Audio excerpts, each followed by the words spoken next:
সবকিছু গুছিয়ে নিয়ে চলে যাচ্ছি মন্দিরে। তারপরে মন্দিরে গিয়ে তোমাদের সঙ্গে কথা। দক্ষিণা টাকা কই মা? দাও টাকা দাও। আসো এবার দেখি চল। খবর আসলে বললো কি যেন যায়, ঠিক আছে?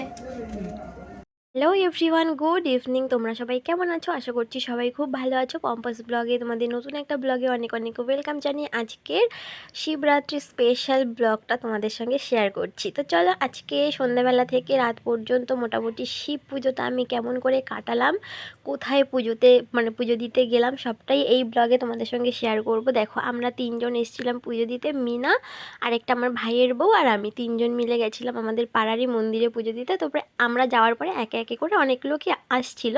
তো সমস্ত সবটাই তোমাদের সঙ্গে শেয়ার করছি, দেখতে থাকো। আর আমরা গিয়ে না কিছুক্ষণ ওয়েট করার পরে ঠাকুরমশাইও চলে এসেছিলো, ঠিক আছে? তো দেখো, এখানে ঠাকুরমশাই চলে এসছে। আর যেহেতু পাড়ার ছেলেরা মানে পাড়ার মানে ক্লাবের ছেলেরা এখানে সব অ্যারেঞ্জ করেছে পুজো, তো ওরা সমস্ত সব কিছু রেডি করে রেখেছিল।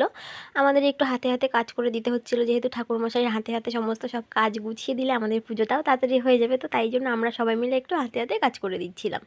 তো দেখো, যে যেমন পারছিল সবাই মানে কাজ করার চেষ্টা করছিল যাতে পুজোটা একটু তাড়াতাড়ি শুরু করতে পারে, তাই জন্য। তো এখানে আমিও একটু হাতে হাত লাগিয়ে দিলাম ঠাকুরমশাইয়ের। তো দেখো, এখানে সবার প্রথমে ঠাকুরমশাই সমস্ত সব রেডি করে নিচ্ছে, আর আমরা তো আমাদের মতো সমস্ত সব রেডি করে নিয়ে গেছিলাম। মিনাও এখানে দেখো মানে অনেক কাজই করে দিয়েছে, সবাই মিলেই কাজ করছিলাম। তো কি বলো তো, পুজোর কাজ সত্যি কথা বলতে করতে তো ভালোই লাগে। তো ঠাকুরমশাই এখানে আমাকে বলছিল এই শীষ টাপের মানে এইদিকে শীষগুলো তো একটু অনেকটাই বড় ছিল, জানো তো। তো সেই শীষগুলো কেটে একটু ছোট করে দিতে বলছিল, যেহেতু ঘরটা অনেকটা ছোট ছিল সেই জন্য। তো দেখো, এখানে আমি শীষটা কাটতেই পারছিলাম না, আর বটিটাতে না খুব ভালো ধার ছিল না, তো সেই জন্য শীষটা কাটতে একটু সমস্যাই হচ্ছিল। তো যাই হোক, আর এখানে প্রচুর জোরে জোরে গান চলছিল, তো সেই জন্য ভয়েস ওভার দিচ্ছি পরে। তো এত জোর গান চলছিল, সব শিব ঠাকুরেরই গান টান হচ্ছিলো, ডিজে চলছিল, বেশ ভালোও লাগছিল কাজ করতে। আর সত্যি কথা বলতে সারাদিন যে উপোস ছিলাম একবারও মনেই হচ্ছিল না যে সারাদিন কিছু খাইনি। খুব ভালো লাগছিলো, মানে ভীষণ আনন্দ হচ্ছিলো। তারপরে সত্যি কথা বলতে কি বলতো, বিয়ের পরেই প্রথম আমার শিবরাত্রি পালন করা, মানে তাই জন্য যেন একটু বেশিই ভালো লাগছিলো, মনটা খুব ভালো ছিল। তো দেখো,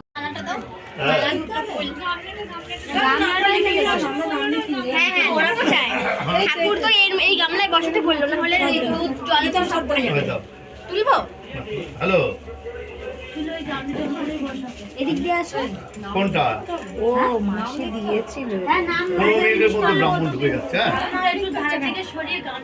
হ্যাঁ, আমি মনে এখনই আসছে। ওই ওই আসলে বাসার যে ওখানে ওই মন্দিরটা কিছু জোগাড় নেই তো, ভেঙে গেছে, তো যার জন্য দেরি করে গেছে। লেগেছে দেরিতে, ওর সব হয়ে গেছে। একজন মনে হয় জল ঢালা বাকি আছে, যজ্ঞ ভজ্ঞ এখন কিছু করবে না, ওইটা দিয়ে চলে আসছে। হ্যাঁ, এখনই ঢুকে দাও। ফুল নিয়েছো? আরেকজন ফুল নাও, দিয়ে দেবো। ওটা মাথা শিবটাকে পুরোটা। হ্যাঁ হ্যাঁ, দাও। বলো নম তেজ হসু তেজ হসে শুক্রমস্য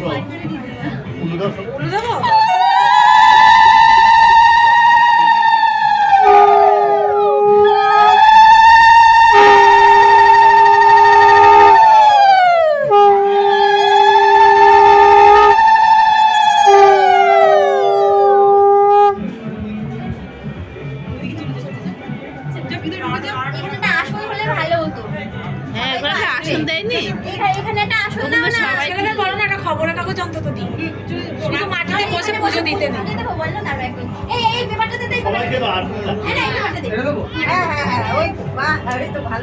সবাই তো পুজো দেবে না।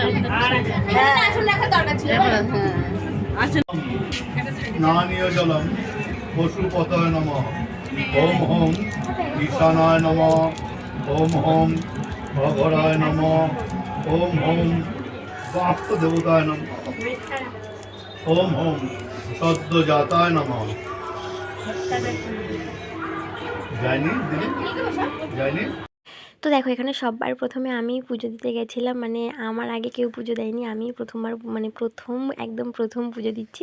আর ঠাকুরমশাইয়ের একটু ফোন আসছিলো বলে মাঝে মাঝে একটু রাগও হচ্ছিলো। যাই হোক, ঠাকুরমশাইদের এরকম দিনে তো ভীষণ মানে কি বলবো, প্রেশার থাকে, চাপ থাকে আর কি, অনেক জায়গায় অনেক রকমের মানে পুজো দেওয়ার দায়িত্ব থাকে, তো সেই সমস্ত অনেক রকমের ফোন আসছিলো। আর দেখো যে মালাটা আমি এখানে তৈরি করেছিলাম, সেই মালাটা আমি কিন্তু ঠাকুরের গলায় পরিয়ে দিচ্ছি। আর সত্যি কথা বলতে খুব ভালো লাগছিলো, জানো তো, আমি প্রথম পুজো দিতে গেছি, সত্যি এটা ভেবেই খুব ভালো লাগছিলো। তো তারপরে দেখো একে একে করে যা নিয়ম যা ছিল সেগুলো সব করছিলাম। এখানে মালা পরিয়ে দিলাম, মানে শিব ঠাকুরের মাথায় দুধ ঢালা হয়ে গেলে এবারে বেলটা একটু টাচ করে রেখে দিয়েছিলাম। তো হয়ে গেল। আর এখানে কি বললো তো, এই ঠাকুর গামলার মধ্যে বসিয়ে দিয়েছিলো, কারণ এখানে ওই দুধ বা জল যাই ঢালা হোক না কেন, সেই জল যাওয়ার জায়গা ছিল না, সেই জন্য ওটা ধামার মধ্যে ঠাকুর বসিয়ে দিয়েছিল। তো এরপরে মোটামুটি ঠাকুরমশাই আমাকে বলছিল যে যা তোমার ইচ্ছে, মনের ইচ্ছে তাই তুমি ঠাকুরের উদ্দেশ্যে দাও। তো তাই জন্য আমি 5টা ফল দিয়েছিলাম আর বেল ফাটিয়েছিলাম। তো এসবই দেওয়া হয়েছিল, মিষ্টি টিষ্টি এসবই দেওয়া হয়েছিল, যা যা মানে আমার উনি বলেছেন, উনি কোনো মানে ইয়ে করেনি, বলে তোমার যা মনে হয় তুমি তাই দাও। তাই জন্য একটা সাইডে রাখলেই তো হয়। আমার পুজো মানে শেষ হয়ে গেছে। এবারে একে একে করে অন্যরা সবাই পুজো দিতে আসবে, তো তোমরা দেখতে থাকো। তো এখানে এবারে হোম হবে, হোমযজ্ঞ হবে। তো তার আগে যে মোমবাতি ধূপকাঠিগুলো আমরা নিয়ে গেছিলাম, ঠাকুরমশাই বলছিল যে সেগুলো সব মানে ওখানে জেলে দিতে। তো সবাই মানে বলছিল যে যেমন মানে যে মানে কী বলো তো, যে যার নাম করে পুজো দিচ্ছে তার নামে এরকম ধূপ তারপরে মোমবাতি জ্বালতে বলছিল। তো আমি একটা ভাইকে ভিডিও করতে দিয়েছিলাম, তার ভিডিও করার বাহার দেখো শুধু কি করছে, ভিডিও করছে না ফোনটা নিয়ে শুধু ঘোরাচ্ছে, ভগবানই জানে। তো যাই হোক, অন্য কারোর হাতে মানে ভিডিও করতে দিলে কি বলো তো, নিজের মনের মতো তো ঠিক হয় না। তো দেখো কি করছে, শুধু ঘোরাচ্ছে। তো দেখো এখানে সমস্ত সব আমার রিচুয়ালস হয়ে গেছে। এইবারে হলো গিয়ে হোমযজ্ঞ হবে, ঠাকুরমশাই তাই জন্য প্রিপারেশান নিচ্ছে, এখানে সমস্ত সব রেডি করে নিচ্ছে। আর আমি কিন্তু ঠাকুরমশাইয়ের কাছে এসে আবার বসে পড়েছিলাম, জানো তো, মানে ঠাকুরমশাই কাজ করতে বলছিল, এটা করে দাও এটা করে দাও, একটু বলছিল, বেশ ভালোও লাগছিলো কাজ করতে। তো দেখো এবারে হোম হবে।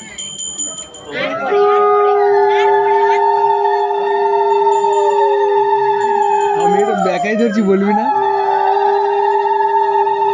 এই আমারটা ধর।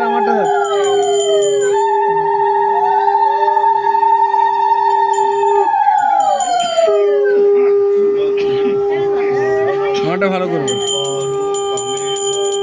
ওটা পছাইলেও হবে।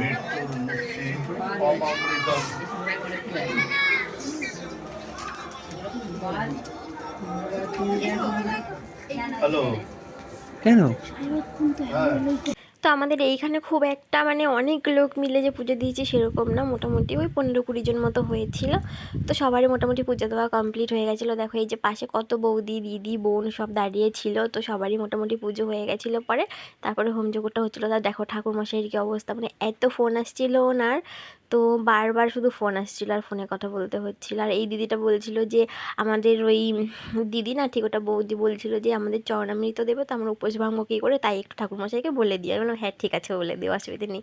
তো সেই জন্য সেটা আমাকে কানে কানে বললো। তারপরে দেখো এখানে ঠাকুরমশাই হোমযজ্ঞটা কমপ্লিট করছে, আর আমি এখানে বেলপাতা ওই যজ্ঞ ডুমুরের পাতা সেগুলো একটু ঠাকুরমশাইকে গুছিয়ে দিচ্ছিলাম হাতে, তাহলে একটু তাড়াতাড়ি হবে। আর দেখো ভিডিও করার বাহার দেখেছো যে কীভাবে ভিডিও করছে। আর আমার পেছনে যে ভাইগুলো বসেছিল ওরাও কিন্তু পুজো করেছে, ছেলেরাও পুজো করেছে, 4-5 জন মতো ছেলে, ওরাও পুজো করেছিল। আর সবাই দেখো লাল সাদা শাড়ি পরে এসেছিলো, আমি একটা পরে, তবে আমারটা লাল ছিল না, তবে অনেক কটা কালার ছিল, সাদাও ছিল। তো ভাবলাম এই শাড়িটাই পরি, তো তাই জন্য ওই শাড়িটাই পরে যাওয়া হয়ে গেছিলো।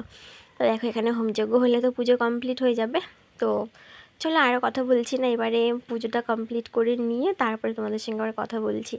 আর কি বলো তো, সত্যি কথা বলতে সমস্ত সব কিছু তো আর শেয়ার করা যায় না, এর ফাঁকে অনেক কিছু হয়েছিল, মানে পুজোটা তো অনেকটা টাইম নিয়ে হয়েছে, সে সবটা যদি তোমাদের সঙ্গে শেয়ার করি তাহলে তো অনেক বড় একটা ব্লগ হয়ে যাবে, তাই না? তবে যতটা যা পারলাম তোমাদের সঙ্গে শেয়ার করলাম। তো দেখো এখানে হোমটা প্রায় রেডি হয়ে গেছিলো, মানে কমপ্লিট হয়ে গেছিলো, আর খুব একটা বেশি সময় লাগবে না। তো চলো তারপরে তোমাদের সঙ্গে আবার দেখা করছি। প্রিয়াঙ্গ কালিকা রূপেণা প্রতিমা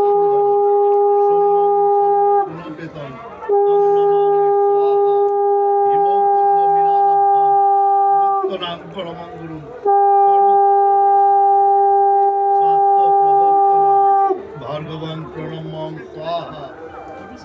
ওং নমঃ স্বর্ণ দেবীর ভীষ্টয়ে আপো ভবন্তু বিষয়ে সঞ্জর শ্রবন্তু ন অগ্নিত্বং ভুবস্বতি স্বাহা।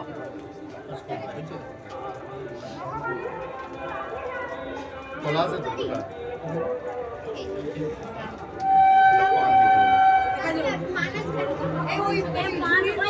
ওই